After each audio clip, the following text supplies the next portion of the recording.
এই যে আমার ডাল বাটা হয়ে গেছে, এটা আমার একটুও আমি জল দিই, দেখে একটু শুকনো শুকনো করেই বেটে নিয়েছি।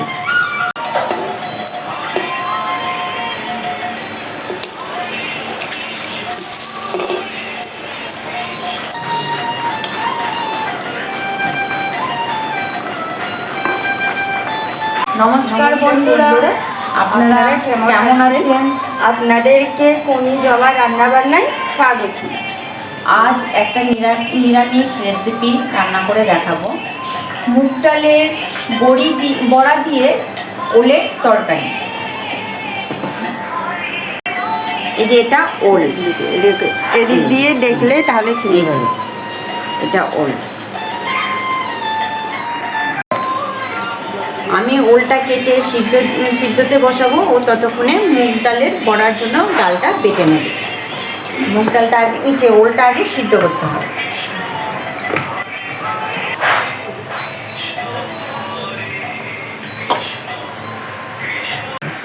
ডালটা আমি এখন শিলনোড়াতেই বেটে নেব। এটা আপনারা চাইলে মিক্সারেও বেটে নিতে পারেন। একটা হয়ে গেছে, এরপর আমি আলুটা কেটে নেব। আলুর পিসটা কেমন রাখবে? এই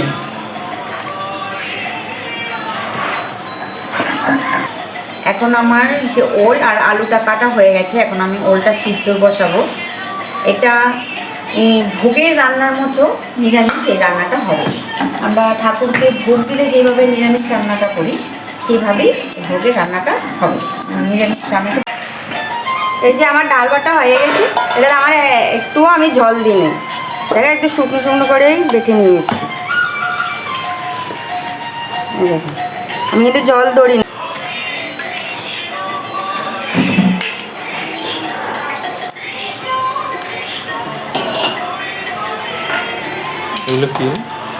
এই ওলটা সিদ্ধ দিয়েছি, এখন এর মধ্যে আমি নুন দিয়ে দেবো অল্প, হাফ চামচ নুন দিয়ে দেবো, আর হাফ চামচ হলুদ দিয়ে দেবো।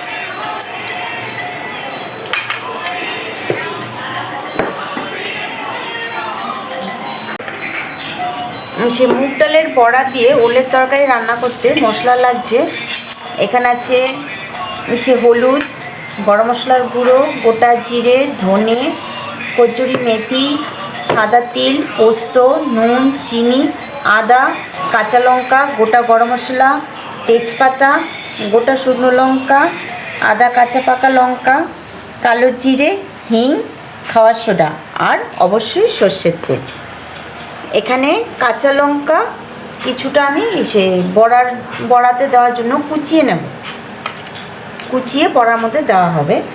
আর কালো জিরে দেওয়া হবে,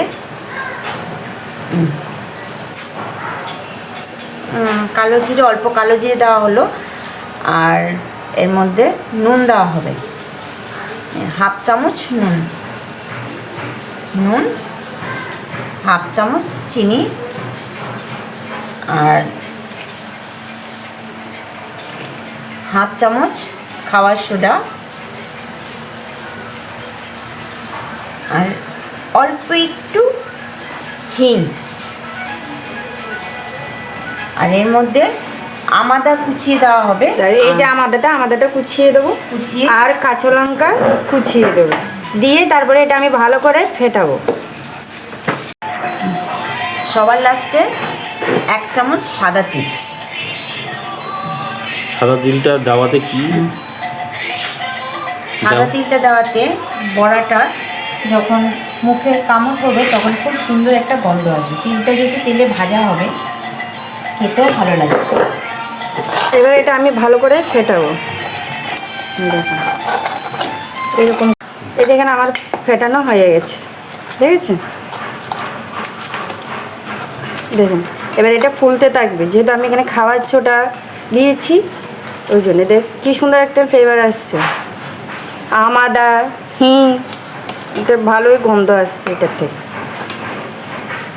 এ হয়ে এসছে, 80% হয়ে গেছে সিদ্ধ। এটা 5-7 মিনিট ফোটালেই হয়ে যাবে। এই যে আমার সিদ্ধ হয়ে গেছে, ওল সিদ্ধটা হয়ে গেছে।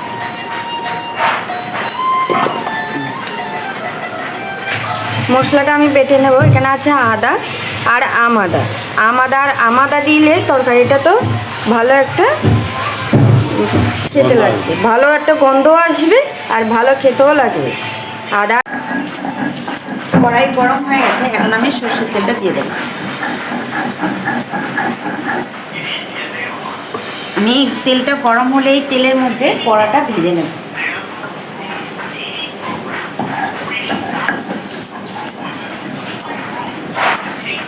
গরম হয়ে গেছে, এখন আমি ছোটো ছোটো করে বড়াগুলো দিয়ে দেবো।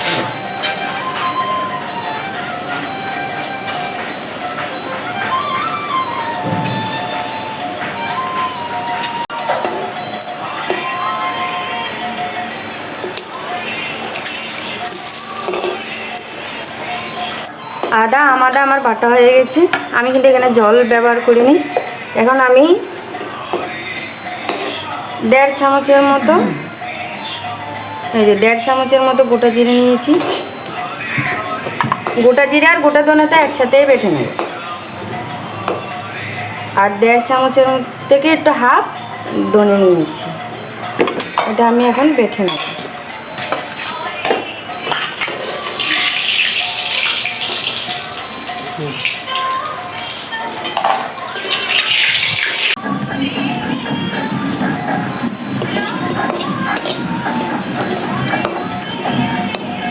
আমার বড়া ভাজাগুলো হয়ে গেছে, এখন আমি তুলে নেব।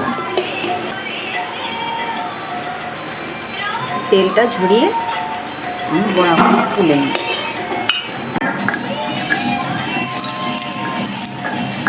যেহেতু ওল সিদ্ধতে আমি নুন দিয়েছিলাম, তাই এখানে আর নুন দেওয়ার দরকার নেই।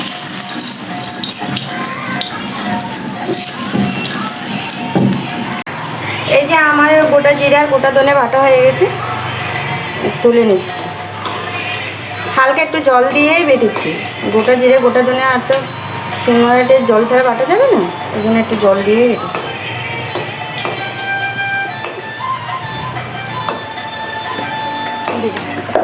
আমি এবার কাঁচা লঙ্কা বেটে নেব। কটা কাঁচা লঙ্কা? এই তো 8-9খানার মতো কাঁচা লঙ্কা দিয়েছি। আপনারা যেরকম যেরকম ঝাল খাবেন সেরকমই দেবেন। যে আমার ওল ভাজাটা হয়ে গেছে, এখন তুলে নেব। 2-3 মিনিট নেড়ে চেড়ে করার পরই ভাজাটা হয়ে যায়। ওল ভাজার জন্য বেশি সময় লাগে না। যে কোনো বড়াতে আপনার সাদা তেলটা ব্যবহার করবেন, তার স্বাদই অন্যরকম হবে। আলুটাও পুরো একবারে ভাজবো না, দুবারই ভাজবো, আর্ধেক আর্ধেক করে ভাজবো।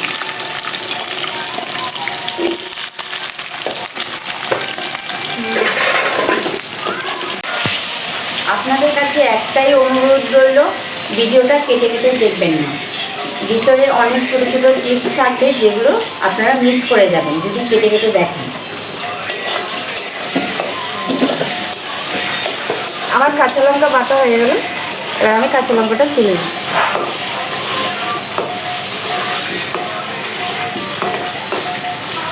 এখন আমি সাদা তিল আর পুস্ত বেটে নেব। সাদা তিল আমি 2 চামচের মতো নিয়েছি। পুস্ত আমি 2 চামচের মতো নিয়েছি। আমার 2 চামচের মতো পুস্ত নেওয়া হয়ে গেছে। আমি 1.5 চামচের মতো সাদা তিল নিয়ে নিচ্ছি। 1.5 চামচের মতো আমি সাদা তিল নিয়ে নিচ্ছি। আমার আলু ভাজাটা হয়ে গেছে, লাল লাল করে আলুটা ভেজে নিয়েছি।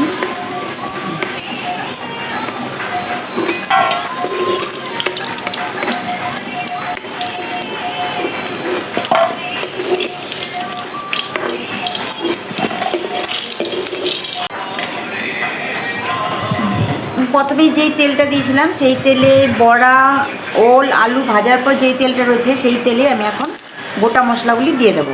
প্রথমে তেজপাতা দিয়েছি, তারপর গোটা শুকনো লঙ্কা 2টো,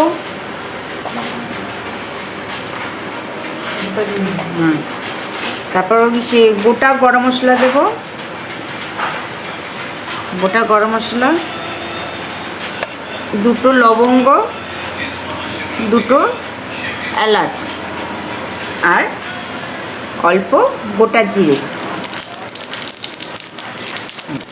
একটা স্টার ভেঙে দাও। আর একটা স্টারের একটা ফুলের পাপ মশলাটা। এটা নেড়ে চেড়ে এখন যেই মশলাটা বাটা হয়েছিল সেই মশলাটা দিয়ে দেবো, মশলাগুলো সব একসাথে দিয়ে দেবো।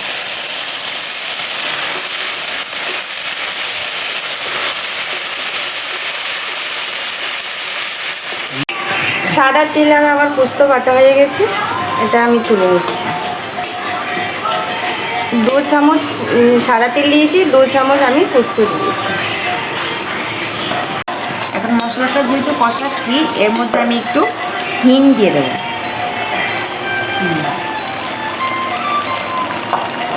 এখন এর মধ্যে এক এক করে 1 চামচ চিনি নুন, এটা নুন,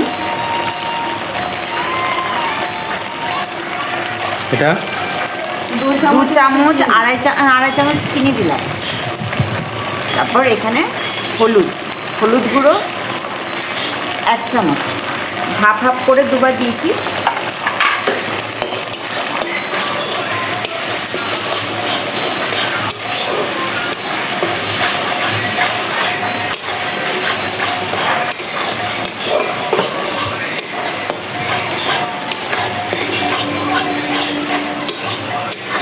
মশলাটা হয়ে গেলে এর মধ্যে কড়াইশুঁটি দিয়ে দেবো। কড়াইশুঁটি আপনারা দিতেও পারেন, নাও দিতে পারেন, অপশনাল। যেহেতু এখন শীতের সিজন শেষ হতে চলেছে, তো কড়াইশুঁটি এখন অ্যাভেলেবেল আছে, তাই আমি কড়াইশুঁটিটা দেবো।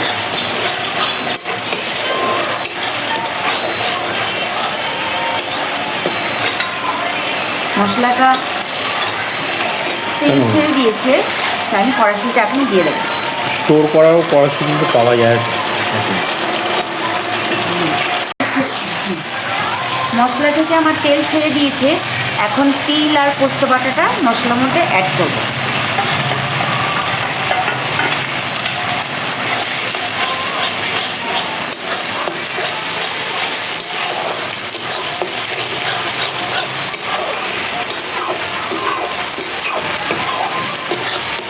এখন এই মশলা ধোয়ার জলটা দিয়ে এটা ধুয়ে এখানে দিয়ে দেবো।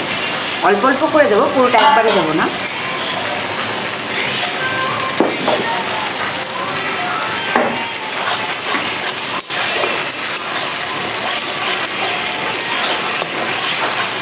আস্তে আস্তে এটা মশলার থেকে তেলটা ছাড়বে, কালারটা খুব সুন্দর আসবে।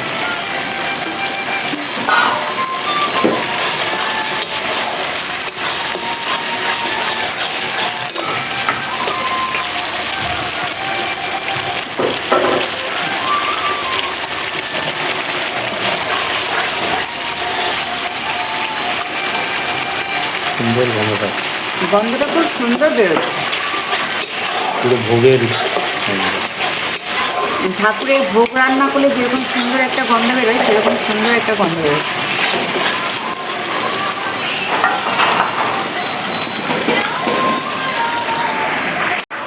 এখানে আমরা টক দইও ব্যবহার করছি। টক দই দিলে বড়াতে 2 চামচের মতো টক দই দিচ্ছি। ভালো করে পেটিয়ে নেব। একটু নুন দেবো, নুন দিলে টক দইটা ফেটানো সুন্দর হয়।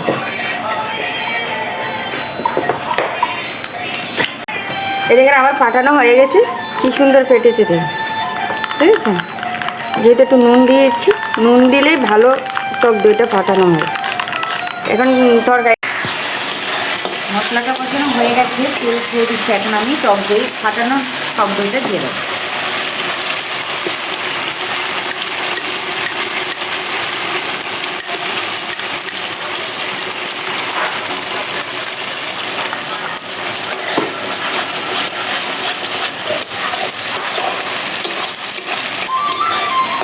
এখন এর মধ্যে আমি আলুটা দিয়ে দেবো।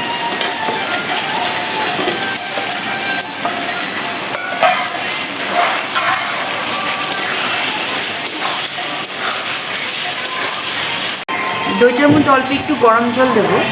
গরম দইয়ের বাটিটা ধুয়ে তারপর আমি এর মধ্যে দিয়ে দেবো।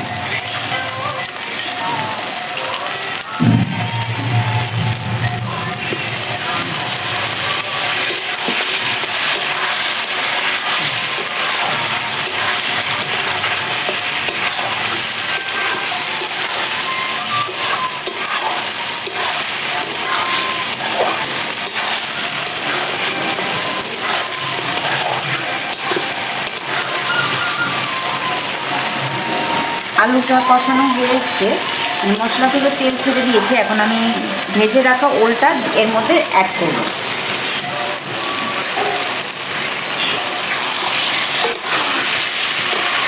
ওল আর আলু ভালো করে মশলার সাথে কষা যায়।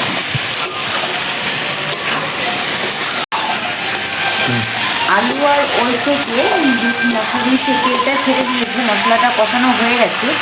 এখন আমি তেল ছেড়ে দিয়েছি। এখন আমি এর মধ্যে জল দিয়ে দেবো, গরম জল, অবশ্যই গরম জল দেবেন। তেল পুরো ছেড়ে দিয়েছি। আমি গরম জল দিয়ে দেবো।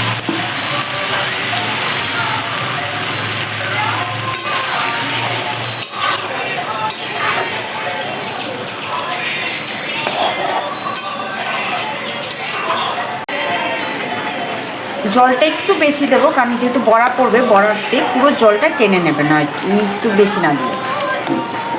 জলটা ফুটলে আমি বড়াটা দিয়ে দেবো। যেমন আলু ওল সব ভাজা আছে, মানে 90% সিদ্ধ হয়ে গেছে। জলটা একটু ফুটে উঠলেই ঝোলটা, তখন আমি বড়াগুলো দিয়ে দেবো।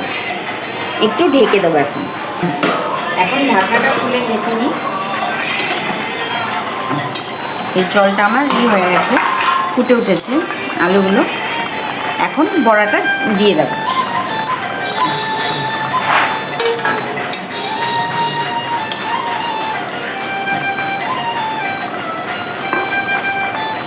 বড়াটা দিয়ে আমি 5 মিনিট ফুটাবো ঢাকা দিয়ে।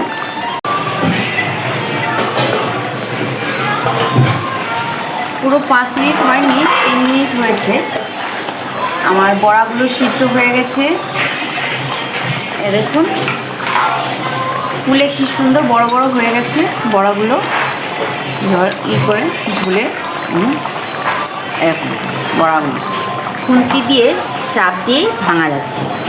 একদম কুচকুচে নরম হয়ে গেছে। ওল পুরো সিদ্ধ হয়ে গেছে, পুরো মোমের মতো গলে গেছে। আর আলুও সিদ্ধ হয়ে গেছে, আমার তরকারি পুরো হয়ে গেছে।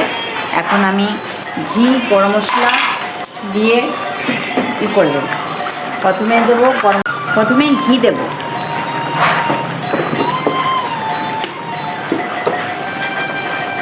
ভর্তি করে চামচের 1 চামচ ঘি।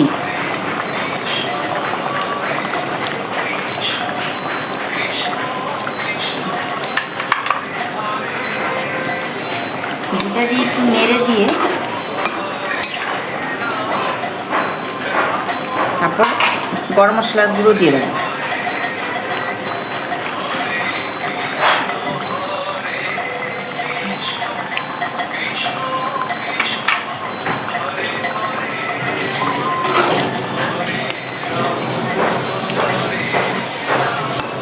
এখন কসুরি মেথি পাতা হাতে নিয়ে, বেশি দেওয়া যাবে না, বেশি দিলে তেতো হয়ে যাবে। অল্প হাতে নিয়ে এভাবে রগড়ে তরকারিতে দিয়ে দেবো। কচুরি মেথি পাতা দিলে তরকারির ফ্লেভারটা খুব সুন্দর বেরোয়। যে কোনো নিরামিষ তরকারিতে কচুরি মেথি পাতাটা দিলে গন্ধটা খুব সুন্দর বেরোয়। সুপার সুপার সুপার সুপার হয়েছে।